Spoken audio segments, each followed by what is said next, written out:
नमस्कार व्यूअर्स, मैं हूं अमीश देवगन और आप देख रहे हैं देश का सबसे ज्यादा देखे जाने वाला कार्यक्रम आर पार।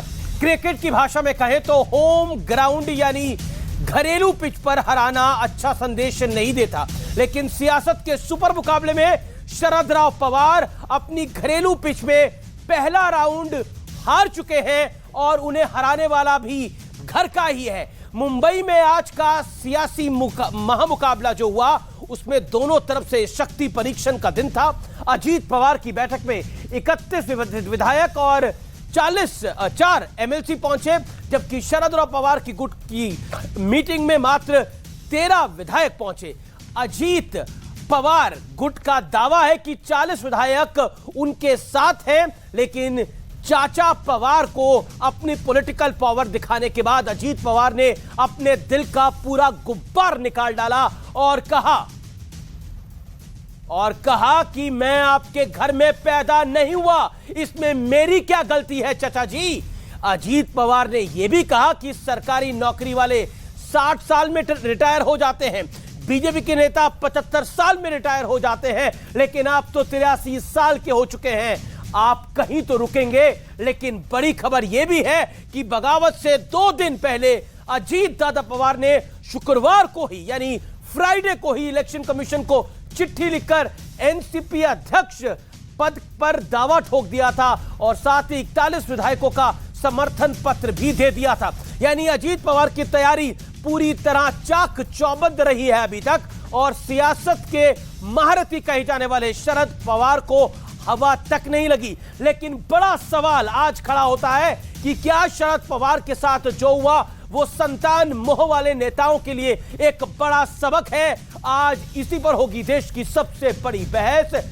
घड़ी चाचा की, लेकिन टाइम है भतीजे का। ये चाचा भतीजे की लड़ाई आज इस मोड़ पे आ गई है कि राजनीति की भाषा में इसे कहते हैं धोबी पछाड़, और क्रिकेट की भाषा में कहते हैं कि रौंद डाला गया है। यानी कुल मिलाकर रिटायरमेंट की एज के बाद शरद राव पवार ने जिस तरह से पार्टी को घसीटने की कोशिश करी और बेटी के प्यार में जो खेल खेलने की कोशिश करी, उसका नतीजा आज यही है। यानी पुत्री मोह में आज पार्टी हवा हो गई।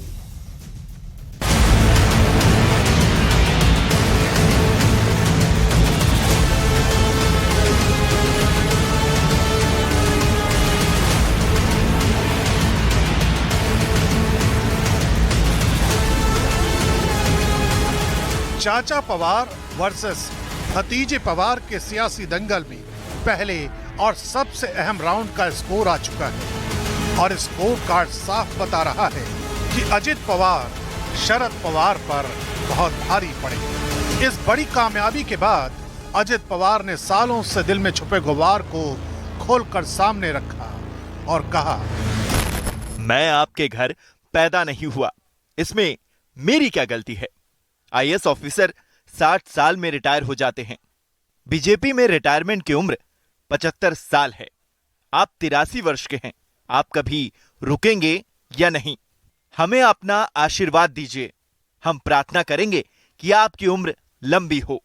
आप खुद कह चुके हैं कि मोदी 2024 में जीतेंगे।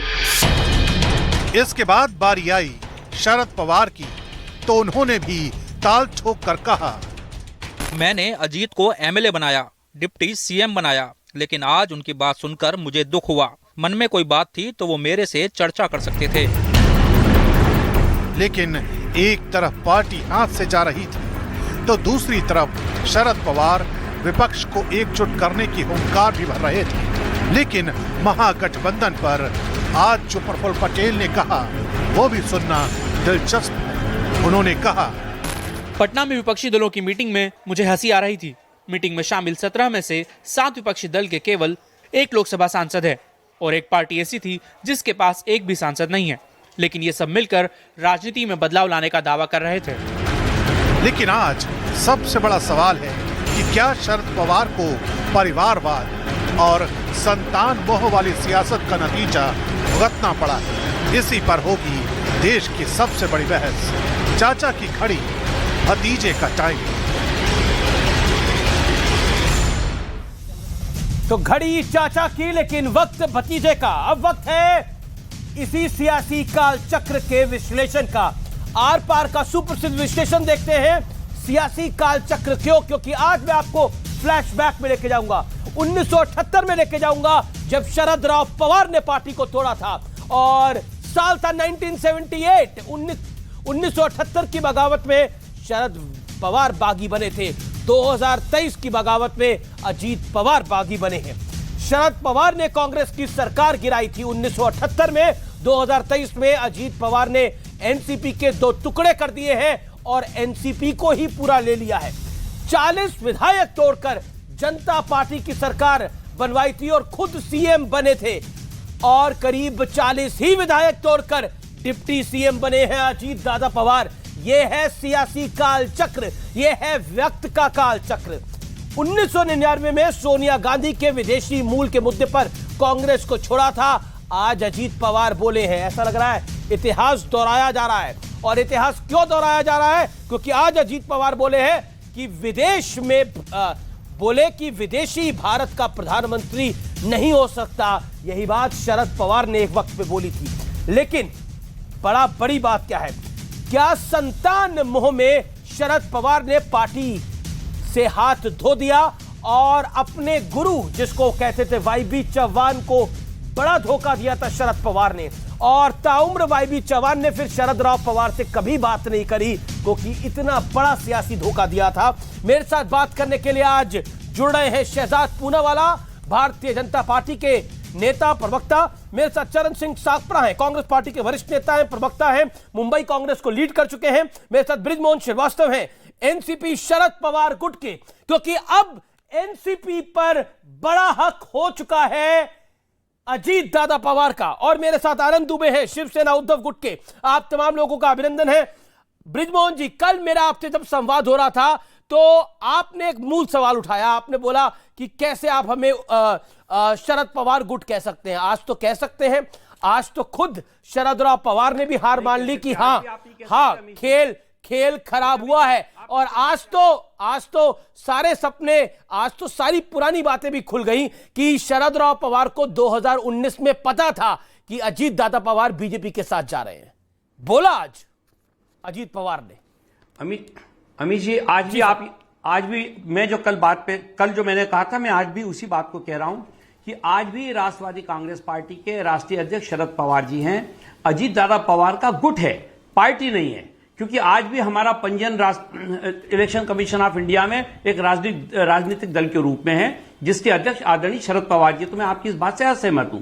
जहां तक बात शक्ति प्रदर्शन का है, ठीक है, शक्ति प्रदर्शन हुआ है, लेकिन वहां पे विधायक कितने थे, कौन कौन से विधायक थे? आपके पास पता नहीं 40 का आंकड़े कहां से आ गया। मेरे पास तो वहां का आंकड़ा 20-22 का है। और ये कब है? जब पूरी भारत सरकार, पूरी की पूरी एकनाथ सरकार, आदरणीय देवेंद्र फडणवीस साहब, पूरी बीजेपी, ईडी, सीबीआई और इनकम टैक्स और 3 इंजन, ये जब सारे लोग थे तब भी आंकड़े को नहीं छू पाए। तो इनका तो पूरा दावा खराब हो गया। शरद राव पवार का आंकड़ा क्या है? शरद पवार गुट का आंकड़ा क्या है? क्योंकि आज सुप्रिया सूले ने बोला यहां मेहनत कड़ी है हमारे पास, अब उतना कुछ बचा नहीं है जितना पहले था। तो शरद पवार गुट का आंकड़ा क्या है? बिल्कुल ठीक बात है। हमारे 9 लोग तो मंत्री बना ही दिए ना इन्होंने। जिन लोगों पे आदरणीय नरेंद्र मोदी साहब जिन लोगों पे आरोप लगा रहे थे आज से 10 दिन पहले भोपाल की मीटिंग में, जिसमें उनका दावा यह था कि मैं 10 लाख लोगों को संबोधित कर रहा हूं। क्या हो रहा था, क्या नहीं हो रहा था? नहीं, पुरानी नहीं, ये सही है, ये शाश्वत सत्य है सर, ये हकीकत है। शाश्वत सत्य आप ये है, इसको नकारा नहीं जा सकता। जो पार्टी देश में शुचिता की बात करती थी, जो ये कहती थी कि हम देश के अंदर एक अच्छी राजनीति लाना चाहते हैं, वो सारे के सारे ऐसे लोगों को लेकर जा रही है। महाविकास आघाड़ी की मीटिंग कर रहे थे और शरद पवार बगल में बीजेपी के साथ बात कर रहे थे। ये बात भी तो आज बोल दिया अजीत दादा पवार ने कि 2019 में जो हुआ था उसकी पूरी जानकारी शरद पवार को थी। एक एक बात शरद पवार को पता थी। उन्होंने ऐन मौके पर धोखा दिया। भारतीय जनता पार्टी की विचारधारा क्या है? मैं यही कहना चाहता हूं, भारतीय जनता पार्टी पूरी तौर से सत्ता की भूखी पार्टी बन गई है। वहां पर जब देवेंद्र फडणवीस साहब जो शरद पवार जी से बात करते हैं तो बीजेपी की विचारधारा कहां चली गई? क्या कारण था? वही विचारधारा आज आदरणीय देवेंद्र फडणवीस अब देवेंद्र फडणवीस शरद पवार से बात करें तो देवेंद्र फडणवीस का दोष है, शरद पवार का दोष नहीं है। देखिए, देवेंद्र फडणवीस ने जो बात बोली, एक इंटरव्यू में देवेंद्र फडणवीस ने बोला कि शरद पवार से हमारी बात हुई थी, किसी और से बात नहीं हुई थी। आज अजीत दादा पवार ने बोला शरद पवार साहब बात नहीं हुई थी, देवेंद्र फडणवीस साहब उन्होंने बोला राष्ट्रवादी कांग्रेस की पार्टी के पास कि मैं सरकार बनाना चाहता हूं और कांग्रेस को धोखा दे रहे तो पागल हो रहा हूं। हमारे पास आए थे, खेल रहे थे तब भी, क्यों आए थे? यानी शरद पवार साहब चली गई थी विचारधारा। नहीं, देखिए ये बातें सामने आएगी। आज कांग्रेस भी अनऑफिशियली कह रही है कि सोचिए हमारे साथ कितना गलत हो रहा था उस समय। आए थे राष्ट्रवादी कांग्रेस पार्टी के पास? बड़ा सवाल है, बड़ा सवाल है। ये देखिए, ये मामला छोटा नहीं है और इसीलिए उद्धव ठाकरे ने अपने गुट की बैठक बुलाई है और क्लियरली बोला है अपनी तैयारी करिए, कौन साथ है कौन साथ नहीं है उसकी बात छोड़िए, लेकिन घटक दलों का भी कुछ पता नहीं है, अपनी तैयारी करिए, आप मजबूत होइए। आज उद्धव ठाकरे को भी पता लग गया कि क्या खेल खेला जा रहा था उस समय, यह बड़ा सवाल है। आज शरद राव पवार से पार्टी उनकी छिन गई है, लगभग तय है। अब नई एनसीपी के सर्वे सर्वा है अजीत दादा पवार, प्रफुल्ल पटेल और छगन भुजबल। मैं शहजाद पूनावाला आपका रुक का तो एक मूवी का डायलॉग मुझे याद आ रहा है। सर, आप गलत जानकारी दे रहे हैं। आप जैसा वरिष्ठ पत्रकार ऐसी जानकारी दे रहा है। मैं आप बोलता हूं, आप मेरी जानकारी को करेक्ट करिए। आप शरद राव पवार का नंबर बताइए, मैं इंतजार करूंगा। मैं अगले 40 मिनट 50 मिनट इंतजार करूंगा, लेकिन अब शहजाद पूनावाला के बाद मुझे जाने दीजिए। शहजाद पूनावाला, आज आपको देखकर, क्योंकि महाराष्ट्र की बात है, मुंबई की बात है, एक फिल्म का डायलॉग याद आ रहा है, वो है कि आज खुश तो बहुत होंगे तुम। मुझे तो दूसरे फिल्म का डायलॉग याद आ रहा है, देखी जमाने की यारी बिछड़े सब बारी बारी। ये कागज के फूल कैफी आजमी का लिखा हुआ है और इसलिए आ रहा है याद अमीश जी, क्योंकि जब पार्टियां सिद्धांत केंद्रित से हटकर संतान केंद्रित बन जाती है तो उनके साथ इस प्रकार का हाल होना यह लाजमी है। पहले तो मैं बता दूं, आज संख्या तो सभी ने देखी, सिद्धांत किसके पास है वो भी सबने देखा।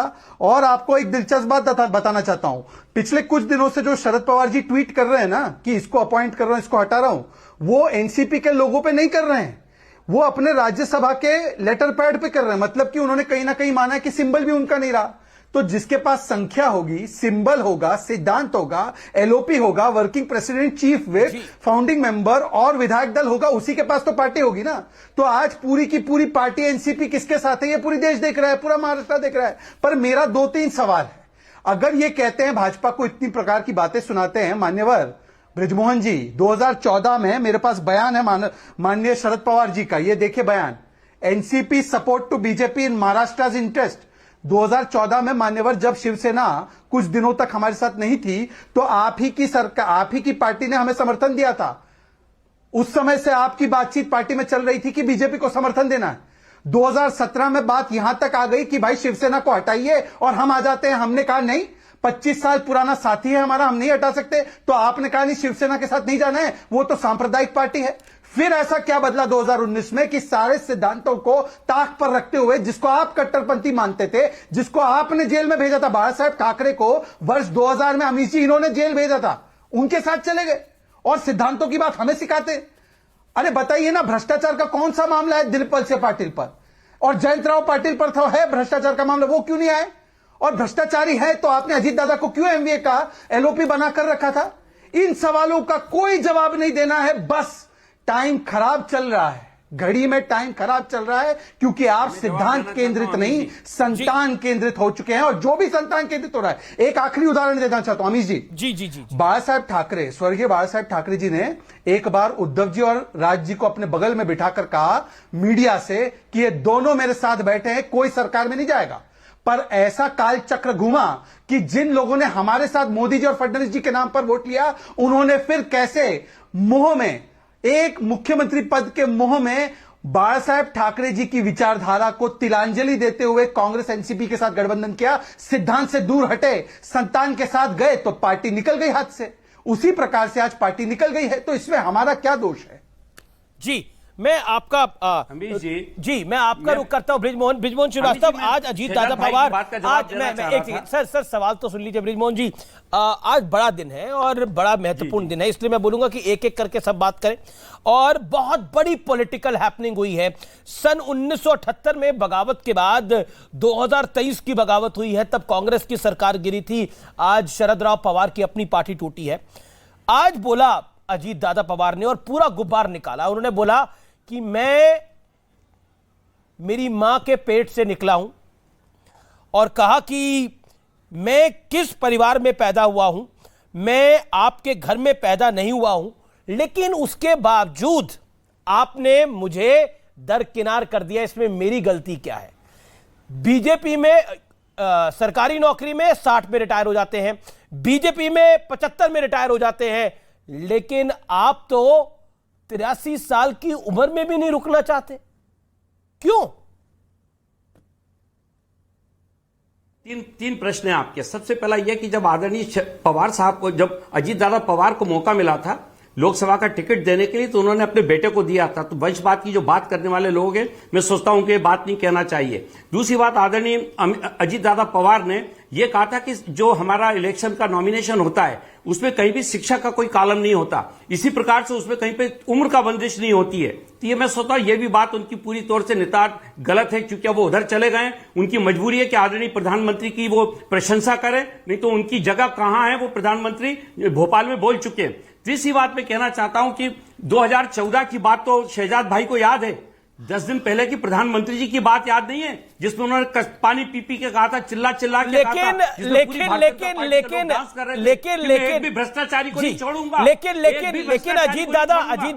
अजीत पवार कह रहे हैं शरद पवार ने यही बोला, आएगा तो मोदी। याद है शहजाद भाई? अरे अभी भी याद कर लो, आदरणीय मोदी जी। ठीक है शहजाद रिप्लाई। अमीश जी इसका एक वाक्य में जवाब दे देता हूं। मोदी जी ने क्या बोला था? अमीश जी मैं इसका एक वाक्य में जवाब दे देता हूं। हाँ, बृजमोहन जी, ये बात बिल्कुल सही है कि प्रधानमंत्री जी ने कुछ दिन पहले 70,000 करोड़ के घोटाले का जिक्र किया। एक बात बता दीजिए, वो 2004 से 14 के बीच में लगाया था? नाम बताइए कि आपकी सरकार में 70,000 करोड़ का घोटाला हुआ। नाम लिया था? नहीं, पहले एक सेकंड अमीश जी, चीख के चिल्ला के बात नहीं होगी। किसका लिया था? अमीश जी एक एक करके अमीश जी एक करेंगे बात, तो मुझे लगता है जनता को भी समझ में आएगा। अमीश जी आपको याद होगा कि अमीश जी भी भूल गए। 1 वर्सेस 3 का पैनल है। अमीश जी को तो याद होगा। अमीश जी 1 वर्सेस 3 का पैनल है। मुझे लगता है कि बहुत मौका है अपनी अपनी बारी में बात रखने का। अमीश जी मैं आपसे दरख्वास्त कर रहा हूं, गले लगा लिया। अमीश जी मैं आपसे केवल दरख्वास्त कर रहा हूं कि अपनी अपनी बारी में बोले, अन्यथा जनता को आपके बहुत ही समझदार होनहार दर्शकों को समझ नहीं आएगा। एक अपनी बारी में बोलते हैं। अच्छा ठीक है, आपने एक सवाल पूछा शहजाद, उसका जवाब देंगे। अगर वो नहीं देंगे, बताता हूं भाई, अगर वो नहीं देंगे तो मैं भी पूछ लूंगा, सब बता रहा हूं। लेकिन एक सवाल तो उठेगा शहजाद, इनको भ्रष्टाचारी का मात्र 10 सेकंड लूंगा। लिया। मात्र 10 सेकंड लूंगा अमीश जी, मैं ज्यादा समय भी नहीं लूंगा। एक एक करके बात रखते हैं। पहले बृजमोहन जी, केवल इतना बता दो कि 2004 से 14 के बीच में 70,000 करोड़ का घोटाला कांग्रेस की सरकार के तहत हुआ, हाँ या ना? पहले ये बता दो, हाँ या ना? बृजमोहन जी कि चरणजीत साफरा की मुख्यमंत्री वाली सरकार भ्रष्ट थी, हाँ या ना? वो बताओ ना। अरे पहले बताओ तो, हाँ या ना? यस और नो तो बोलो। मोदी जी ने किसका नाम लिया था? 70,000 यस और नो में बोलने में क्या तकलीफ है आपको? नहीं, किसी का नाम नहीं लिया, नाम किसी का नहीं लिया गया भाई। उन्होंने कहा ये भ्रष्टाचार हुआ, आप मानिए तो पहले भ्रष्टाचार हुआ। किरीट सोमैया तो आपके हैं बृजमोहन जी। अरे किरीट सोमैया पर बाद में जाइए, पहले इसका जवाब दीजिए। आप भाग्य मत बृजमोहन जी, भाग्य मत। आप वरिष्ठ मध्य प्रदेश से, पर आप मोदी जी का मध्य प्रदेश से आप महाराष्ट्र की राजनीति में दखल देते हैं, ये अच्छी बात है। मैं आपसे एक चीज पूछ रहा हूं। अरे भाई मैं आपसे क्या पूछ रहा हूं? सत्ता बनाने की एक लालसा पैदा हो गई है। अमीश भाई टाइम खराब नहीं करना ऐसे काम, बाकी दो मेहमान भी है। बृजमोहन जी, मैं अजीत पवार ने आज जो मुख्य दो, एक सेकेंड, हमको 2014 की बात बता रहे हैं। जो अजीत पवार ने आज जो मुख्य बातें कही हैं, उस पर बात करनी बहुत जरूरी है। आपके घर में पैदा नहीं हुआ, इसमें मेरी गलती क्या है? आईएएस अफसर 60 साल में रिटायर हो जाता है, बीजेपी में रिटायरमेंट की उम्र 75 साल है, आप 83 वर्ष के हो गए हैं। आप कभी रुकेंगे या नहीं? हमें अपना आशीर्वाद दीजिए। यानी कुल मिलाकर उन्हें बोला सुप्रिया सुले कितनी जिद्दी हैं, यानी उन्होंने एक एक करके हर पत्ता खोला, 2019 का पूरा खेल खोल दिया कि शरदराव पवार को पूरा पता था। यानी ये सबसे बात आई है, तब से कांग्रेस के नेता और शिवसेना उद्धव गुट के नेता स्तब्ध है। ये क्या हो रहा था तब? ओके शहजाद, यही तो मैं कह रहा हूं। एक सेकंड देखिए ब्रिजमोहन जी, कवर आज बहुत सी बातें सामने आई हैं। देखिए बीजेपी आके हमसे बात कर रही थी। ब्रिजमोहन जी, ये अब आपसे मेरा निवेदन है, आप वरिष्ठ आदमी हैं, मैं निवेदन ही कर सकता हूं आपसे। शहजाद पूनावाला को आप 40 सेकंड तो ही has a right to reply on this. जवाब नहीं दे पाते तो वरिष्ठता की बात मत करिए। यहाँ पे बात हो रही है, मैंने आपसे 2 प्रश्न पूछे, अमीश जी जवाब, अमीश जी ऐसे डिबेट नहीं हो पाएगी। अमीश जी इस प्रकार से जनता थोड़ा सा ऊब जाती है। देखिए ऐसा है अमीश जी, मैं बड़े विनम्रता से 2 सवाल, प्रधानमंत्री के भाषण पे मैंने पहले तो विनम्रता से मैंने मध्य प्रदेश से आने वाले, महाराष्ट्र की राजनीति में दखल देने वाले ब्रिजमोहन जी से पूछा कि क्या कांग्रेस की सरकार में मैं देश का प्रवक्ता हूं, राष्ट्रीय प्रवक्ता हूं, मध्य प्रदेश, चलिए ठीक है, आप देश के नहीं, आप इंटरनेशनल प्रवक्ता है भाई, आप इंटरनेशनल है के रूप में मैं तो कह रहा हूं आप इंटरनेशनल विंग के हैं, शरद पवार इंटरनेशनल विंग के हैं आप। मैं सुन लीजिए ना भाई, बीच में हर 10 सेकंड में राष्ट्रीय प्रवक्ता हूं। एक सेकंड शहजाद पूनावाला, आप अपनी बात को कंप्लीट करिए, आप अपनी बात को कंप्लीट करिए। बड़ी खबर आ रही है, मैं उस बड़ी खबर पे आऊंगा उसके बाद। शहजाद पूनावाला, हाँ दूसरी बात, इन्होंने मुझे कहा मोदी जी ने ये कहा, मोदी जी ने वो कहा, ठीक है बढ़िया बात है। अब ये देखिए, भ्रष्ट, सबसे भ्रष्ट अगर कोई है तो शरद पवार है, ये उद्धव ठाकरे का बयान है और स्वर्गीय बाला साहब ठाकरे जी का बयान है कि ये एनसीपी जो है ये स्काउंड्रल की पार्टी है। अब बता दीजिए कि यदि आप ये मान रहे थे तभी आप गए क्या उनके साथ? क्या मान रहे थे कि आपके लोग स्काउंड्रल है और महाभ्रष्ट है? उद्धव जी ने कहा और उनके स्वर्गीय पिताजी ने कहा। माना था क्या ये बात को आपने? मोदी जी ने क्या बोला ये बताइए आप। और मैं आपको समझाता हूं, 10 सेकंड पेशेंस से बात करिए आप। मैं 10 सेकंड, देखिए आप हर 10 सेकंड में इंटरप्ट नहीं कर सकते। अगर आप ऐसे करेंगे तो जनता को भी और आपको भी समझ नहीं आएगा। आप कान का पर्दा खोल के सुनिए थोड़ा सा। उद्धव जी ने सबसे पहले शरद पवार जी पर भ्रष्टाचार के आरोप लगाए। हमने कहा चलिए उद्धव जी हम आपकी बात मानते हैं।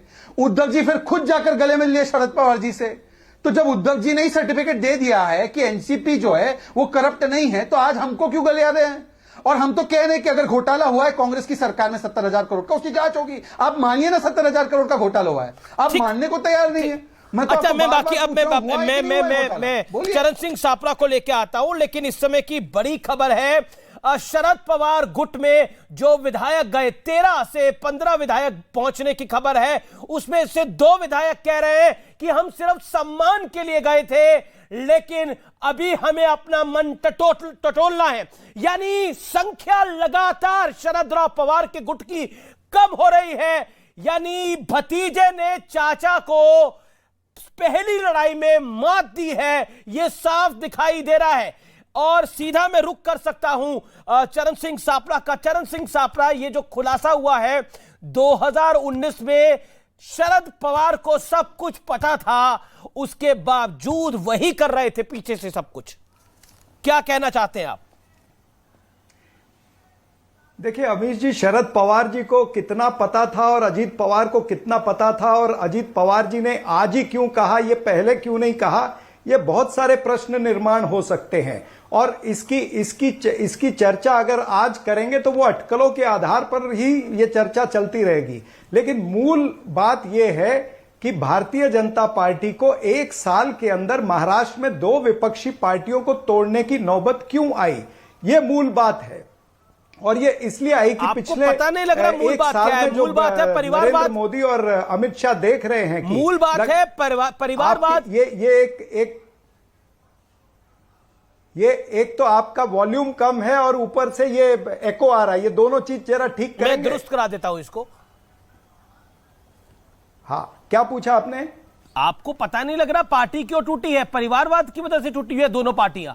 एक तरफ उद्धव ठाकरे, आदित्य ठाकरे परिवारवादी, दूसरी तरफ सुप्रिया सुले, शरद राव पवार परिवारवादी। और अजीत पवार ने बोला मैं आपके घर पैदा नहीं हुआ, इसमें मेरी क्या गलती है?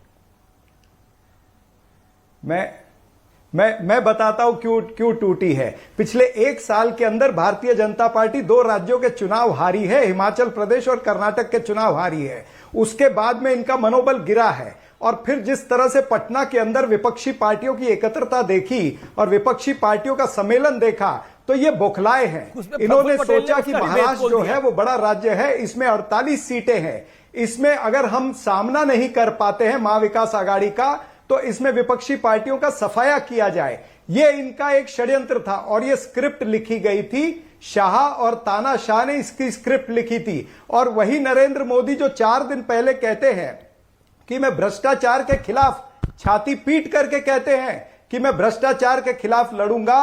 भारतीय जनता पार्टी ने अजीत पवार, हसन मुशर्रफ, छगन भुजबल, इनके ऊपर सबके ऊपर लेबल लगाया था भ्रष्टाचारियों का। अब वही भ्रष्टाचारियों के साथ सरकार बना रहे, उनको वॉशिंग मशीन में डाल करके कमल डिटर्जेंट से धो रहे हैं। कमाल की वॉशिंग मशीन लेकर के आए हैं भाई। वॉशिंग मशीन की बात तो आगे करेंगे, लेकिन आपने महाराष्ट्र की राजनीति को देखा और उस महाराष्ट्र की राजनीति में आपको लगता है सुप्रिया सुले ज्यादा कॉम्पिटेंट है या फिर अजीत पवार ज्यादा कॉम्पिटेंट है? आदित्य ठाकरे ज्यादा कॉम्पिटेंट है या एकनाथ शिंदे ज्यादा कॉम्पिटेंट है? बताइए कौन कॉम्पिटेंट है ज्यादा?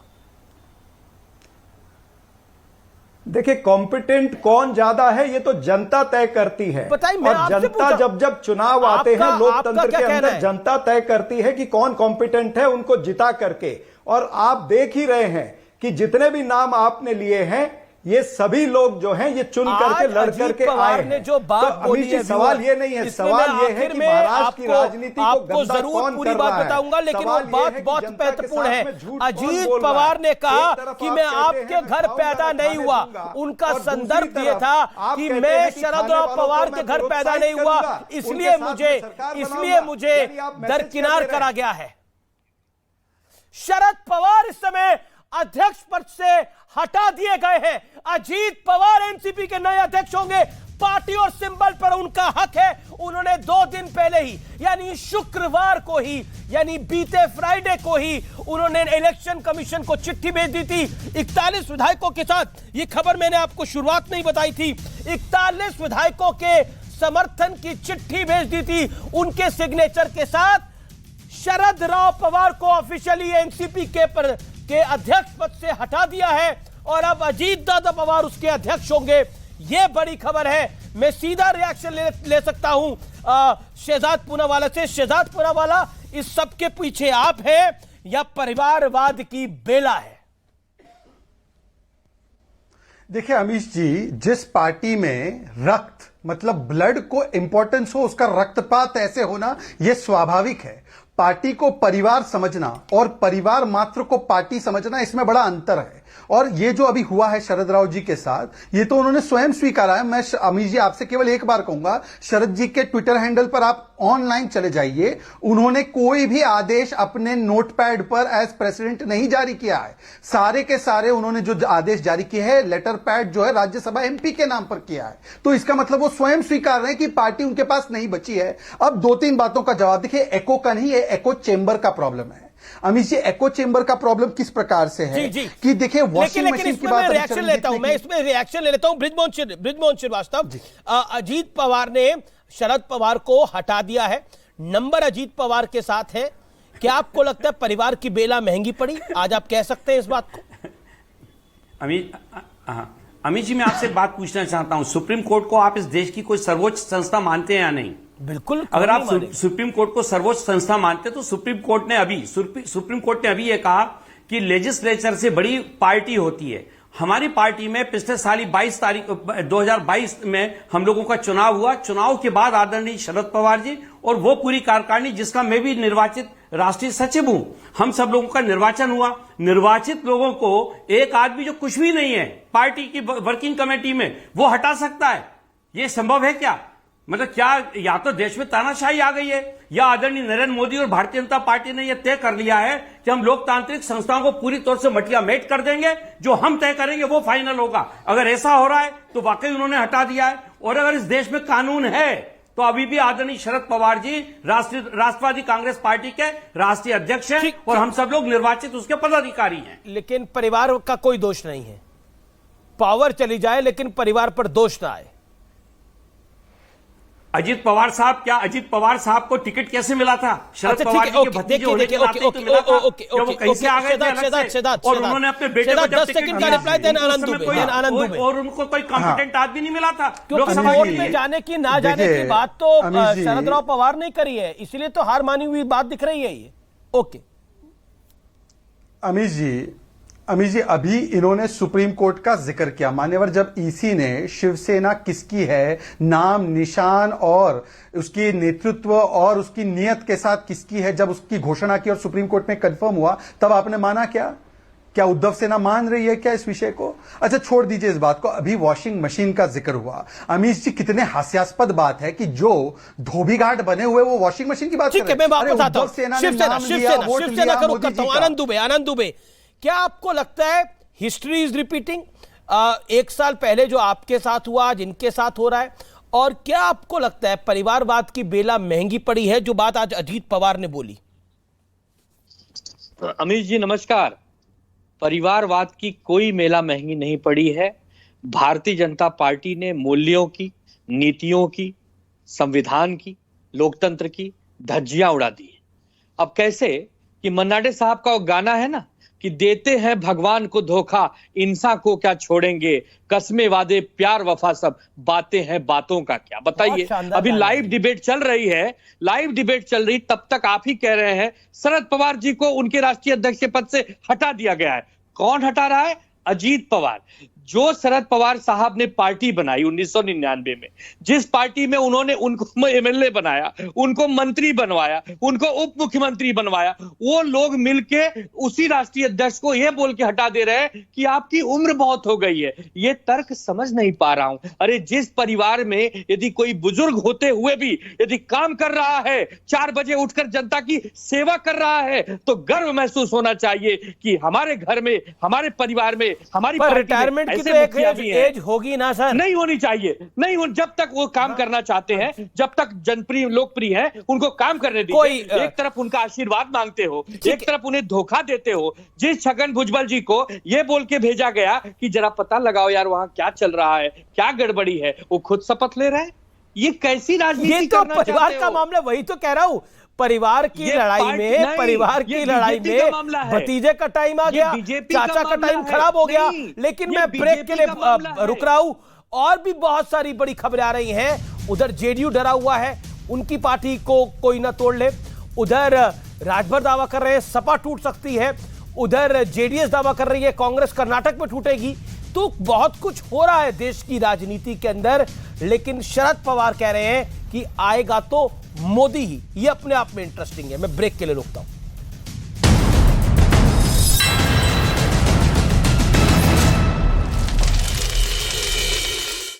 रफ्तार से बह रहा था और लगातार बढ़ रहा था, लेकिन जानकारी मिलते ही रेस्क्यू टीम वहां पहुंची और ड्रोन की मदद से उन दोनों तक लाइफ जैकेट और रस्सी पहुंचाई गई। फिर रस्सी के सहारे रेस्क्यू टीम का एक सदस्य पानी में उतरा और फंसे हुए दोनों लोगों को एक एक कर पानी की तेज धार के बीच से सुरक्षित बाहर निकाल लिया गया। वजह से लोगों को बहुत ज्यादा परेशानी का सामना करना पड़ा। दरिया बन चुकी एक सड़क पर एक लड़का नाव चलाता नजर आया, जबकि वहां से गुजरने वाली दूसरी गाड़ियां पानी में डूब गईं, जिसका एक वीडियो भी सामने आया। और जो वीडियो सामने आया उसमें एक लड़का सड़क पर ट्रैफिक के बीच नाव चलाता दिखाई दिया और उसके आसपास से गुजरती गाड़ियों के पहिए पूरी तरह पानी में डूबे नजर आए, जबकि कुछ गाड़ियों के ऊपर तक पानी भर गया। गुरुग्राम में हुई तेज बारिश ने लोगों को बेहाल कर दिया, जिसमें वहां से गुजरता एक मोटरसाइकिल सवार भी फंस गया। इस दौरान उसकी मोटरसाइकिल भी पानी में आधी डूबी नजर आई, जिसके बाद उसने काफी मशक्कत कर अपनी मोटरसाइकिल को धक्का दिया और किसी तरह सैलाब के बीच से खुद को बचाकर बाहर निकाला। और दिल्ली के पास हरियाणा के गुरुग्राम में हुई भारी बारिश ने ऐसी तबाही मचाई कि सड़कें और हाईवे पर कई फीट पानी भर गया, जिससे वहां रहने वाले लोगों का जीना मुहाल हो गया। क्योंकि सड़क और हाईवे पर कमर तक पानी भरने से गुरुग्राम की रफ्तार पर ब्रेक लग गया। वहां से जो तस्वीरें सामने आई उनमें हाईवे पर पानी भरा नजर आया, जिसमें गाड़ियां चलने के बजाय रेंगती दिखाई दी। हाईवे और सड़कों पर बारिश के पानी को देखकर ऐसा लगा जैसे वहां कोई नदी बह रही हो। लगातार हो रही बारिश की वजह से एक आदमी की मोटरसाइकिल पानी में कुछ दूर चलने के बाद बंद हो गई। हालांकि उसने मोटरसाइकिल को स्टार्ट करने की पूरी कोशिश की, लेकिन वो इसमें कामयाब नहीं हो पाया। इसके बाद उसे अपनी मोटरसाइकिल को खींच कर ले जाना पड़ा। इस पानी में पैदल चलने वाले तो और भी ज्यादा परेशान हो गए। उन्हें काफी संभल कर सड़क से गुजरना पड़ा। लेकिन गुरुग्राम में सबसे ज्यादा परेशानी हाईवे से गुजरने वाले लोगों को उठानी पड़ी, क्योंकि बारिश की वजह से हाईवे पर लंबा जाम लग गया, जिसकी वजह से सड़क पर गाड़ियां रेंगने पर मजबूर हो गई। क्योंकि हाईवे पर लबालब पानी से कई गाड़ियों के इंजन बंद हो गए। जिसका असर वहां से गुजर रही गाड़ियों की रफ्तार पर पड़ा। वहां से जो तस्वीर सामने आई उसमें दूर दूर तक सिर्फ गाड़ियों की लंबी कतारें नजर आईं, जो उस सैलाब में धीरे धीरे आगे बढ़ती दिखाई दी। यही नहीं, कई गाड़ियों में बारिश का पानी घुसने से वो दोबारा स्टार्ट ही नहीं हुई, जिसकी वजह से लोगों को अपनी गाड़ियां बहते पानी में छोड़नी पड़ी। न सिर्फ जल भराव हुआ है बल्कि जाम जो है वो अब इस वक्त लग चुका है। सड़क और हाईवे पर जल भराव की वजह से दफ्तर से लौट रहे लोगों को काफी दिक्कतों का सामना करना पड़ा। मतलब गुरुग्राम में आसमान से बारिश बूंदों की शक्ल में आफत बनकर बरसी, जिसने पूरा शहर बेहाल हो गया। पानी से भरी सड़कों पर लोगों के कमर तक पानी भर गया। कई गाड़ियां तो तालाब बन चुकी सड़कों पर डूब गई और वहां से गुजरना लोगों के लिए मुश्किल हो गया और सड़क पर घुटनों तक पानी भरा दिखाई दिया। गुरुग्राम में भारी बारिश ने वहां सड़कों को समंदर बना दिया और पानी से लबालब हुई सड़क पर ही लोग गाड़ी चलाते नजर आए।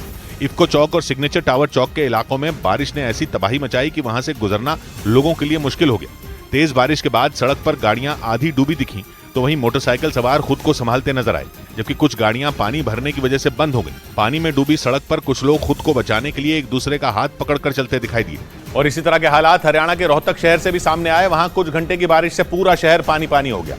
वहां पर चारों तरफ जल भराव दिखने लगा। सड़कों पर 1 फीट तक पानी भर गया, जिससे वहां से गुजर रही गाड़ियों के पहिए डूबे नजर आए और लोगों को परेशानी का सामना करना पड़ा, क्योंकि हर जगह पानी ही पानी नजर आया। करीब आधे घंटे की बारिश के बाद रोहतक में कई सड़कों पर पानी भर गया। कई जगह तो सड़कें तालाब बन गई। वहीं रोहतक के निचले इलाकों में बरसात का पानी लोगों के घरों में घुस गया। वहां पर सरकारी दफ्तरों में भी बारिश का पानी चला गया। सड़क किनारे की दुकानें भी डूब गईं। इस बीच वहां पर एक एटीएम भी पानी में डूब गया।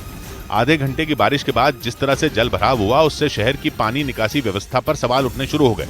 उधर मूसलाधार बारिश ने जम्मू के कई इलाकों में भी हाहाकार मचा दिया। जम्मू के पल्लावाला सेक्टर में तो कुछ घंटों की बारिश से बाढ़ जैसे हालात बन गए। बारिश की वजह से तवी नदी का पानी अचानक बढ़ गया, जिसकी वजह से वहां रह रहे लोगों की सांसें अटक गईं। बारिश के दौरान तवी नदी का पानी सैलाब की तरह तेज रफ्तार से बहता दिखा। पानी के बढ़ते स्तर को देखते हुए प्रशासन ने नदी के आसपास रहने वाले लोगों के लिए अलर्ट जारी कर दिया। बारिश तेज रही तो लोगों को अपने घरों को छोड़कर किसी सुरक्षित स्थानों पे जो है वो भेजा जाएगा। जम्मू में मौसम ने ऐसी करवट ली कि दिन के वक्त रात जैसा अंधेरा छा गया और सड़क पर चलने वाली गाड़ियों को लाइट जलानी पड़ गई। बारिश के बाद गलियां तालाब बन गई और लोगों के घरों में पानी भर गया।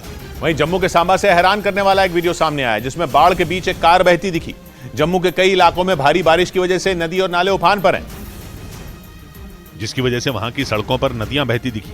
और इसी बीच पानी से लबालब भरी एक सड़क से गुजर रही कार बाढ़ के पानी के बीच फंस गई। कार के ड्राइवर ने उसे आगे बढ़ाने की बहुत कोशिश की, लेकिन पानी का बहाव इतना तेज था कि कार आगे नहीं बढ़ सकी और पानी का तेज बहाव उसे खिलौने की तरह बहा ले गया। गनीमत यह रही कि कार में सवार आदमी को किसी तरह बचा लिया गया। इस बीच जम्मू में हुई तेज बारिश की वजह से कटड़ा से मां वैष्णो देवी भवन तक जाने वाली हेलीकॉप्टर सेवा को बंद करना पड़ा। बारिश की वजह से विजिबिलिटी कम हो गई, जिसकी वजह से उड़ान पर रोक लगा दी गई और सभी तीर्थ यात्रियों को कटड़ा और मां वैष्णो देवी भवन के पास रोक दिया गया। कि कटरा से मां वैष्णो देवी के भवन में चॉपर सर्विस जो है, जाने वाली जो हेलीकॉप्टर सर्विस है, वो भी जो है वो बंद हो चुकी है। लगातार हो रही बारिश के दौरान प्रशासन ने श्रद्धालुओं को भवन मार्ग पर बने शेड के अंदर से पैदल यात्रा की सलाह दी। मूसलाधार बारिश की वजह से जम्मू के पुंछ, राजौरी और मेंढर जैसे इलाके सबसे ज्यादा प्रभावित हुए। मौसम विभाग ने अगले 2 दिन जम्मू और कश्मीर के कुछ जिलों में बारिश का अलर्ट जारी किया। इधर उत्तर भारत के बाद दक्षिण भारत पर भी आसमानी आफत का खतरा मंडराने लगा। मौसम विभाग ने दक्षिण भारत के कई राज्यों में भारी बारिश का अलर्ट जारी किया। साथ ही प्रशासन ने आपदा प्रबंधन से जुड़ी टीमों को भी अलर्ट कर दिया। हालांकि पिछले कुछ दिनों से दक्षिण भारत के कई राज्यों में मानसून की बारिश ने अपना असर दिखाना शुरू कर दिया। कर्नाटक के कई जिलों में तो मूसलाधार बारिश से हालात बेकाबू हो गए। कई इलाकों में पानी भर गया, जिससे लोगों को परेशानी का सामना करना पड़ा। और अब मौसम विभाग ने कर्नाटक, केरल, आंध्र प्रदेश और तेलंगाना में भारी से भारी बारिश का अलर्ट जारी कर दिया, जबकि हैदराबाद में 5 जुलाई तक बारिश होने का अनुमान जताया गया। उधर कर्नाटक के मंगलुरु में मूसलाधार बारिश से सड़कें समंदर में तब्दील हो गई। वहां पिछले कई दिनों से हो रही लगातार बारिश से सड़कों और मकानों में पानी भर गया, जिसकी वजह से लोगों का जीना मुहाल हो गया। वहां से जो तस्वीर सामने आई उसमें जहां भी नजर पड़ी सिर्फ पानी ही पानी दिखाई दिया। लगातार हो रही मूसलाधार बारिश से सड़क और हाईवे पूरी तरह से डूबे नजर आए, जिनमें बस और गाड़ियां तैरती दिखाई दी। उन बसों और गाड़ियों को देखकर ऐसा लगा मानो समंदर में कोई नाव या जहाज चला रहा हो। यही नहीं, भारी बारिश की वजह से कई लोग अपनी गाड़ियों के साथ पानी के उस सैलाब में फंस गए, जिसकी वजह से सड़क पर लंबा जाम लग गया। वहीं कुछ लोग बहते पानी को पार करने के लिए जद्दोजहद करते भी नजर आए। वहीं बिहार के रोहतास में भी भारी बारिश के बाद हालात बिगड़ गए। वहां भवानी मंदिर के पास मौजूद झरने के रौद्र रूप ने लोगों में दहशत पैदा कर दी, क्योंकि जो वीडियो सामने आया उसमें झरने से पानी तेजी से गिरता दिखाई दिया। झरने के विकराल रूप को जिसने भी देखा वो दहशत में आ गया। कैमूर के पहाड़ी इलाके में कई घंटों की मूसलाधार बारिश के बाद हालात बिगड़ गए, जिसके बाद अचानक झरने से पानी तेजी से नीचे गिरने लगा, जिसकी वजह से मंदिर में दर्शन करने के लिए जाने वाले श्रद्धालुओं को भी रोक दिया गया। बारिश के दौरान झरने का बहाव तेज हो जाता है, जिसे देखने के लिए बड़ी संख्या में लोग वहां पहुंचते हैं। और बिहार के कई दूसरे इलाकों में भी बाढ़ ने ऐसी तबाही मचाई कि वहां के लोगों के लिए इन हालात में अपनी जिंदगी का हर पल काटना मुश्किल हो गया। राज्य में सबसे बुरा हाल अररिया जिले का हुआ, जहां आसमान से इतना पानी बरसा कि कई इलाके पानी में समा गए। वहां 50 घरों में बाढ़ का पानी घुस गया, जिस वजह से उनका वहां रहना तक मुश्किल हो गया। भारी बारिश से नूना नदी का जलस्तर बढ़ गया और फिर उस पानी ने अलग अलग इलाकों में अपने पैर पसारने शुरू कर दिए। देखते ही देखते वो पानी लोगों के लिए आफत बन गया। वहां के एक इलाके में तो सड़कों पर कई फीट पानी भर गया, जिस वजह से सड़कें पानी में कहीं गुम हो गई। इसके बावजूद कुछ लोग अपनी जान जोखिम में डालकर रास्ते को पार करते दिखाई दिए। उधर झारखंड के खूंटी जिले से हैरान करने वाला एक वीडियो सामने आया। वहां पुल टूटने की वजह से लोग अपनी जान जोखिम में डालकर नदी पार करने के लिए मजबूर हो गए। बताया गया कि तेज बारिश की वजह से कमजोर पुल टूट गया और लोग उफनती नदी पार करते दिखाई दिए। झारखंड के खूंटी में बारिश आफत बनकर बरसी, क्योंकि तेज बारिश के बाद छाता नदी का जलस्तर बढ़ गया और नदी का पुल टूटा होने की वजह से सैलाब के बीच लोग अपनी जान जोखिम में डालकर रास्ता पार करते नजर आए। कुछ लोग तो मोटरसाइकिल और स्कूटर को पीछे से धक्का देकर पानी से बाहर निकलते दिखाई दिए। बताया गया कि पिछली बरसात के मौसम में ही छाता नदी पर बना करीब 35 साल पुराना पुल टूट गया था, लेकिन 1 साल बीत जाने के बाद भी इस पुल को दोबारा नहीं बनाया गया, जिससे लोग खतरे का सामना करने को मजबूर हो गए। इधर उत्तराखंड पर अगले 48 घंटे बहुत भारी पड़ सकते हैं, क्योंकि मौसम विभाग ने वहां कई जिलों में भारी से बहुत भारी बारिश की चेतावनी जारी की, जिसके बाद प्रशासन ने आपदा प्रबंधन से जुड़ी टीमों को अलर्ट कर दिया। हालांकि वहां कुछ जिलों में बीते कई दिनों से लगातार बारिश हो रही है, जिसकी वजह से कई जगहों पर जमीन खिसक गई और पहाड़ से मलबा सड़कों पर आ गया, जिससे सड़कें बंद हो गईं और लोगों को भारी परेशानी का सामना करना पड़ा। उत्तराखंड में मौसम विभाग ने राजधानी देहरादून, टिहरी, पौड़ी, बागेश्वर, नैनीताल, चमोली और चंपावत के इलाकों में भारी बारिश का अलर्ट जारी किया और लोगों को बारिश के दौरान नदी नालों के आसपास नहीं जाने की सलाह दी। उत्तराखंड के सड़क निर्माण का काम करने वाले लोक निर्माण विभाग ने जानकारी दी कि बारिश और जमीन खिसकने की वजह से 11 स्टेट हाईवे समेत कुल 126 सड़कें बंद हैं, जिससे 4 धाम यात्रा भी प्रभावित हुई। और इस अलर्ट के बीच ही उत्तराखंड के पिथौरागढ़ से दिल दहला देने वाला एक वीडियो सामने आया। वहां पहाड़ का एक बड़ा हिस्सा टूटकर हाईवे पर गिर गया, जिसके बाद हाईवे को बंद करना पड़ा। सामने आए वीडियो में पहाड़ किसी ताश के पत्ते की तरह भरभरा। वेलकम बैक व्यूअर्स, आप देख रहे हैं इस समय आर पार और इस समय की बहुत बड़ी खबर आ रही है। इस समय बहुत बड़ी खबर आ रही है। एक और गठबंधन के करीब है भारतीय जनता पार्टी। शिरोमणि अकाली दल से गठबंधन संभव है। बीजेपी और अकाली दल के बीच में महत्वपूर्ण बैठक हो गई है और अगले कुछ दिनों में या फिर कहें अगले कुछ घंटों में गठबंधन का ऐलान हो सकता है। गठबंधन का ऐलान जल्द हो सकता है। एक और बड़ा गठबंधन बीजेपी पंजाब में करने जा रही है शिरोमणि अकाली दल के साथ। इस समय की यह बड़ी ब्रेकिंग स्टोरी है व्यूअर्स। शिरोमणि अकाली दल और बीजेपी के बीच में बैठक हुई है, यानी एनडीए के खाते में एक और दल जुड़ जाएगा।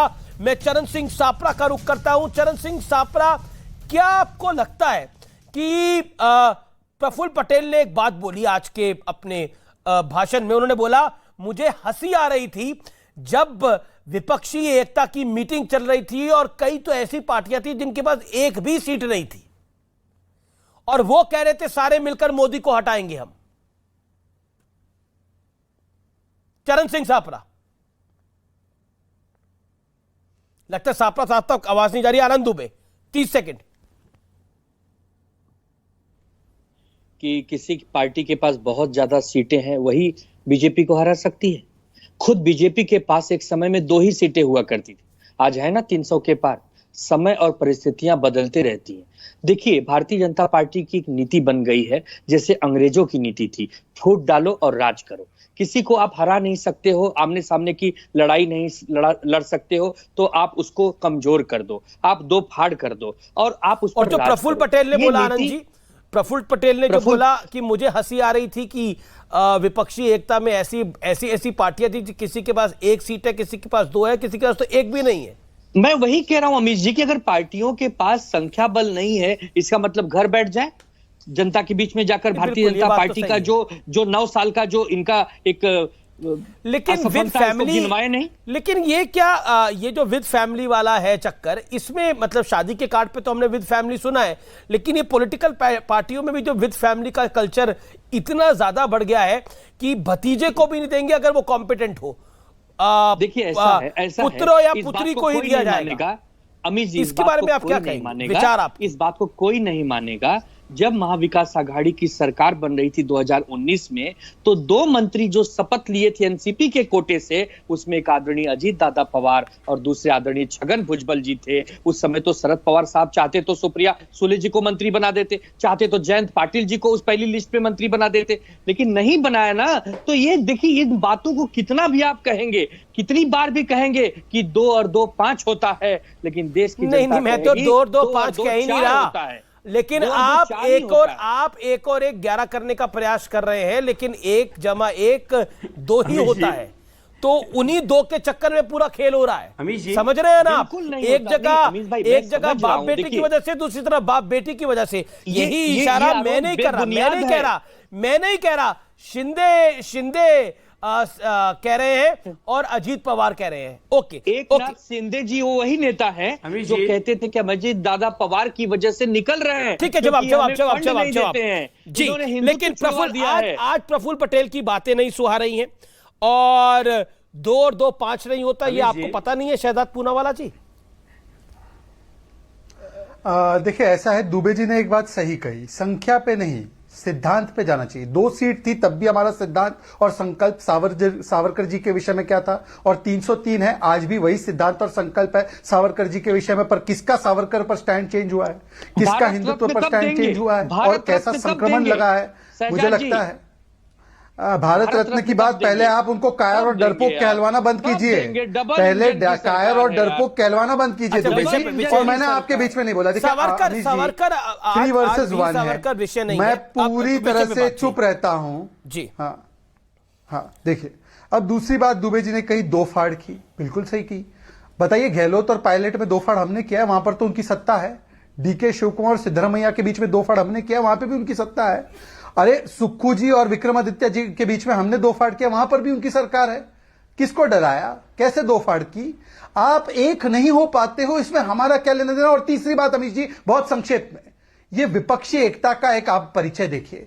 एनसीपी के प्रकरण से पहले आम आदमी पार्टी कांग्रेस को गाली देती है ऑर्डिनेंस पर, कांग्रेस लेफ्ट को गाली देती है सुधाकरण पर, टीएमसी को कांग्रेस गाली देती है, टीएमसी कांग्रेस को गाली देती है। उत्तर प्रदेश वाले जाकर केसीआर से मिल जाते हैं और कहते हैं कि देखिए कांग्रेस से तो नहीं हो पाएगा, कांग्रेस बी टीम कहती है केसीआर को। भाई, इस सारे मामले में हमारा क्या लेना देना? एचएम निकल जाती है बिहार से, गठबंधन से। तो ये कहां एक थे? जिस भी ब्रिज के, एक लास्ट वाक्य, जिस भी ब्रिज के नींव में राहुल गांधी नामक ईंट डाली जाएगी, वो ब्रिज जल समाधि लेगा। जवाब आनंद दुबे, शिवसेना आ गई, एनसीपी आ गई, ये राहुल फैक्टर है। राजनीति में रिटायरमेंट की एज होनी चाहिए? अमित जी, भारतीय जनता पार्टी कहती है कि राजनीति में 75 साल की रिटायरमेंट एज होनी चाहिए। कल को कोई पार्टी कहे कि नहीं मेरे यहां 80 साल में होनी चाहिए, ये पार्टियों का अधिकार है ना। इसमें सरकारी योजना कहां से आ गई? इसमें कोई गजट है क्या कि नहीं भाई राजनीति में 80 साल ही होनी चाहिए, नहीं 10 साल ही होनी चाहिए? ये बीजेपी कैसे तय करेगी? ये पार्टियों का आंतरिक संविधान तय करता है कि भाई हमारी पार्टी, बीजेपी ने बड़े बखूबी से कहा 75 साल, देश की जनता ने कहा ये आपका होगा। एनसीपी का हो सकता है 90 साल हो, अभी शरद पवार साहब के पास 8 साल बचे हैं।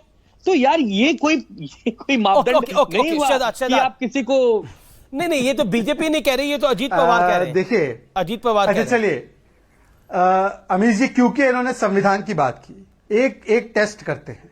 जब से हमारी पार्टी पैदा हुई है तब से लेकर आज तक कितने अध्यक्ष हुए आप देख सकते हैं। अब पूछे आरजेडी का जब से जन्म हुआ, 1 अध्यक्ष, एक परिवार का अध्यक्ष। समाजवादी पार्टी का हुआ, 1 परिवार का अध्यक्ष। जब से उद्धव सेना का जन्म हुआ, 1 परिवार का अध्यक्ष। जब से इनके एनसीपी का जन्म हुआ, 1 परिवार के 1 सदस्य का अध्यक्ष। तो मुझे लगता है कि ये कौन संविधान की बात कर रहा है? क्या आप ये कहना चाह रहे कि एक परिवार के अलावा कोई टैलेंट कहीं पर नहीं है? मतलब कि पूरी यादवों का प्रतिनिधित्व करते हैं आरजेडी के लोग, कहते हैं तथाकथित रूप से कोई यादव समाज का व्यक्ति काबिल नहीं है। मुलायम सिंह यादव के परिवार, कोई यादव समाज का व्यक्ति काबिल नहीं है, और कोई व्यक्ति काबिल नहीं है। आपकी शरद फैक्शन में शरद पवार जी के अलावा और कोई काबिल व्यक्ति नहीं है। काबिलियत है तो केवल सुप्रिया में है। ये क्या तर्क है भाई? ये संविधान से चल रहा है, ये संविधान नहीं, ये केवल खून का हम एक सम्मान करते हैं और किसी का सम्मान नहीं होता। मैं बोलूं क्या? ये इनकी पार्टी का दुर्भाग्य है, तो हम क्या कर लें? हमारी पार्टी के नेता लोकप्रिय हैं, सम्मानित है। हम ये लोग चाहते हैं वही दुर्भाग्य है बार कि बार अध्यक्ष अलग बने अलग रहें। प्रकार तो हम लोग उनके के चुनकर कार्यकर्ता भेजते हैं। अध्यक्ष बनते लेकिन हैं। दुख होता है कि इनके यहाँ 2 साल 3 साल में बदली करना पड़ता है, निष्क्रिय हो जाते हैं, दिखाने के लिए उसी व्यक्ति को भाई साहब, हमारे यहाँ पोस्टर चिपकाने वाला, लोकप्रिय है, बूथ में काम करने वाला राष्ट्रीय अध्यक्ष बनता है। आदरणीय बाला साहब ठाकरे जी की तुलना में हमारे यहाँ कोई नेता नहीं रहा। बाला साहब ठाकरे जी हमेशा अध्यक्ष रहे, उद्धव बाला साहब ठाकरे जी लोकप्रिय रहे, हमेशा अध्यक्ष है। तो हमारे यहाँ लोग लोकप्रिय होते हैं, अब आगे आपकी कौन तरह लोकप्रिय नहीं होते होगा? कि जुमला बनाते हैं, नहीं, थोड़े ये समय के लिए लोकप्रियता famous होते हैं। लोकप्रियता एक वाक्य। ओके अच्छा, ओके शहजाद 10 अमित जी, एक सेकंड वाक्य। शहजाद जी अमित जी, एक वाक्य। जी शरद पवार जी ने अभी कुछ हफ्ते पहले मराठी में एक किताब निकाली थी, लोक माझे संगति। उसमें उन्होंने कहा कि उद्धव जी के निकम्मेपन की वजह से उनकी पार्टी उनके नाक के नीचे से चली गई। अब दुबे जी बताइए कि आप कह रहे सर्वात लोकप्रिय, मतलब सबसे लोकप्रिय वो है, सबसे बेस्ट वो है, और शरद पवार जी ने अलग व्याख्या कर रखी है। अब क्या ये व्याख्या शरद पवार जी पर लागू होती है कि नहीं, ये जवाब आप दीजिए। आप गलत बयानबाजी कर रहे हैं। मैं गलत बयानबाजी नहीं करता साहब, मैं चरण मराठी सिंह समझता हूं। चरण सिंह सापरा अभी बड़ी खबर आई है कि अकाली दल बीजेपी के साथ आ सकता है, बीजेपी को एक और गठबंधन का साथ मिल सकता है। लेकिन प्रफुल्ल पटेल ने बोला कि मैं जब महागठबंधन की बैठक में गया तो मुझे हंसी आ रही थी, किस तरह की वहां पे बातें हो रही थी, और कैसे एक जिसका भी मेंबर ऑफ पार्लियामेंट नहीं है वो भी कहता है कि हम मोदी को हरा देंगे, कोई प्लानिंग नहीं है। क्या कहना चाहते हैं आप? देखिए अमीश जी, प्रफुल्ल पटेल जी तो ऐसी बात ही करेंगे क्योंकि उन्होंने अपने नए आकाओं को खुश करना है। उन्होंने शाह और शहनशाह को खुश करना, तो इसी तरह की बात वो करेंगे। लेकिन हम क्या देख रहे हैं और देश क्या देख रहा है कि आज भारतीय जनता पार्टी की जो नैतिकता है वो ऑल टाइम लो है, और नीति जो है वो विभाजनकारी नीति है। ये भारतीय जनता पार्टी जो अपने आप को मजबूत कहते थे, सो कॉल्ड मजबूत पार्टी, आज मजबूर नजर आ रही है। इसीलिए महाराष्ट्र में ये दृश्य इन्होंने प्लान किया है। और इनकी मजबूरी के दूसरा उदाहरण भी मैं दे देता हूं। ये जो सरकार है, जो तीन पहिए वाली सरकार बनी है, इसके अंदर सबसे ज्यादा एमएलए भारतीय जनता पार्टी के हैं, 105 एमएलए। लेकिन मंत्री कितने हैं? मात्र 8 मंत्री। उसमें से भी 2 मंत्री राधाकृष्ण विखे पाटिल और गावित साहब ऐसे हैं जो कांग्रेस और राष्ट्रवादी से वहां गए, यानी मात्र 6 ओरिजिनल बीजेपी के मंत्री हैं। और अजीत पवार जी के कितने हो गए?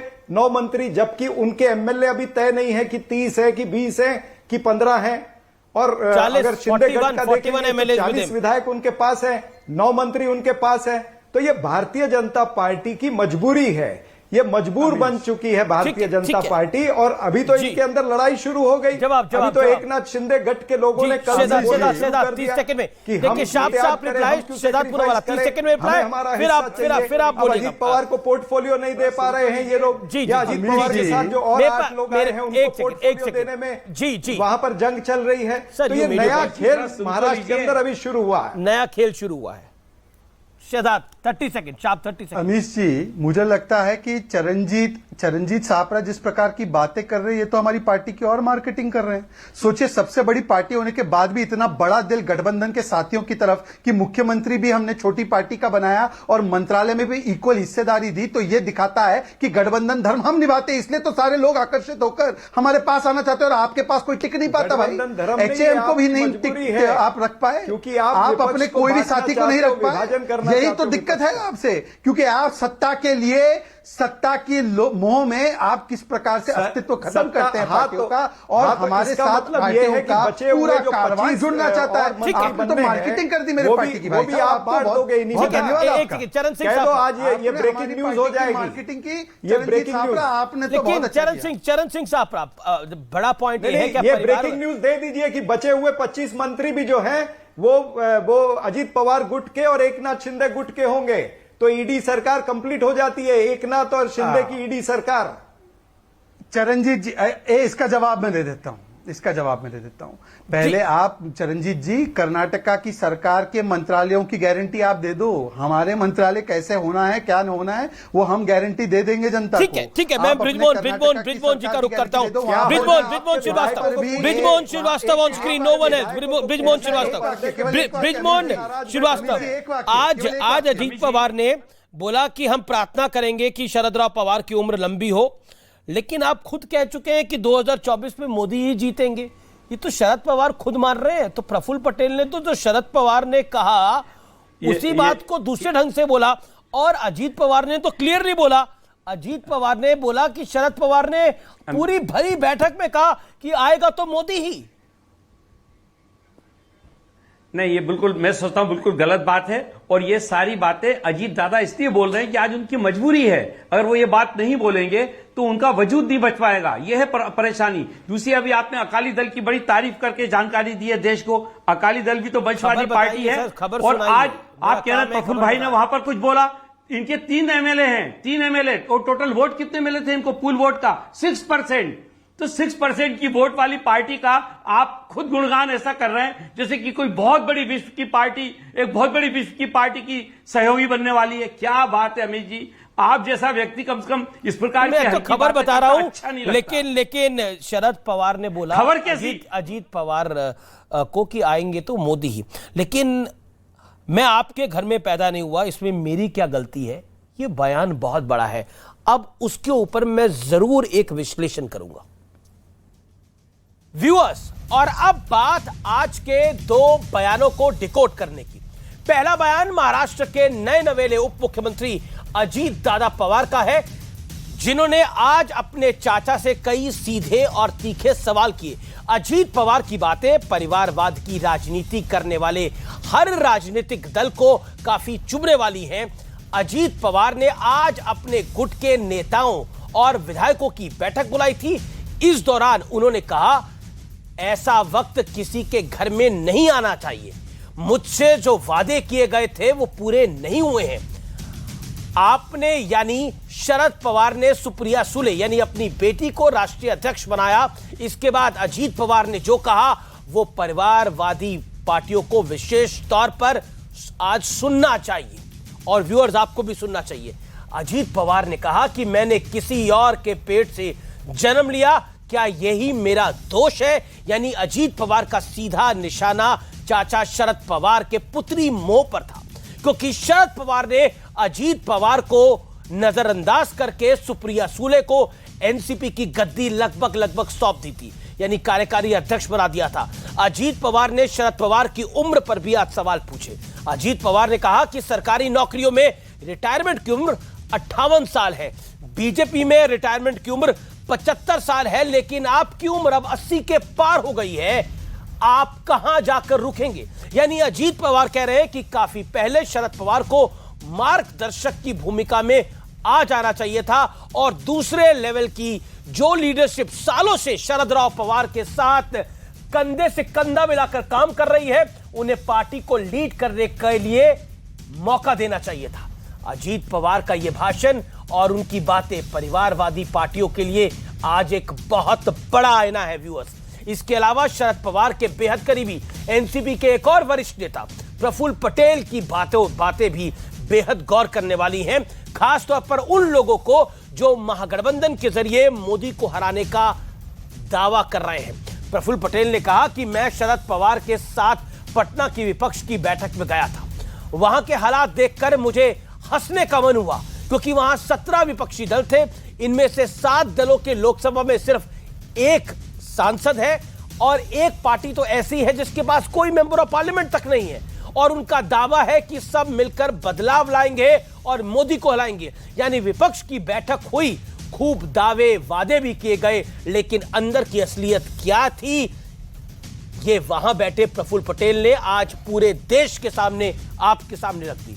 इसके अलावा प्रफुल्ल पटेल ने शरद पवार की उन बातों का भी जवाब दिया जिसमें शरद पवार कह रहे हैं कि जो बीजेपी के साथ गए उन्होंने विचारधारा से समझौता किया।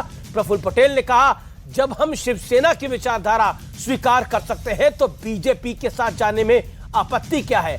कुल मिलाकर एनसीपी की कहानी से 3 संदेश साफ है।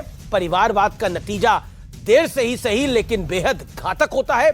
दूसरा, मोदी के खिलाफ दिखने वाला विपक्ष लगभग खाली हाथ दिख रहा है। तीसरी बात यह है और जो बहुत गौर करने वाली है, 1978 में 40 विधायक तोड़कर और वसंत दादा पाटिल की सरकार गिराकर शरद पवार ने 38 साल की उम्र में मुख्यमंत्री बन गए थे। 2023 में उनका भतीजा भी 40 विधायक तोड़कर महाराष्ट्र का उप मुख्यमंत्री बन चुका है। याद रखिए, समय का चक्र सभी के लिए बराबर है और इससे बलवान कोई भी नहीं है। जो शरद राव पवार ने अपने गुरु के साथ किया, यानी धोखा किया था, आज वही धोखा कह सकते हैं अजीत पवार ने उनके साथ किया है। लेकिन अजीत पवार कहते हैं कि असली धोखा तो शरद राव पवार ने किया है, क्योंकि 2019 में भी वो बीजेपी के साथ जाने को तैयार थे, लेकिन ऐन मौके पर उन्होंने पाला बदल लिया था। फिलहाल आर पार को यहीं समाप्त करते हैं। आज का ये बड़ा पॉलिटिकल दिन था। आपने आर पार को देखा, पसंद किया, धन्यवाद, नमस्कार।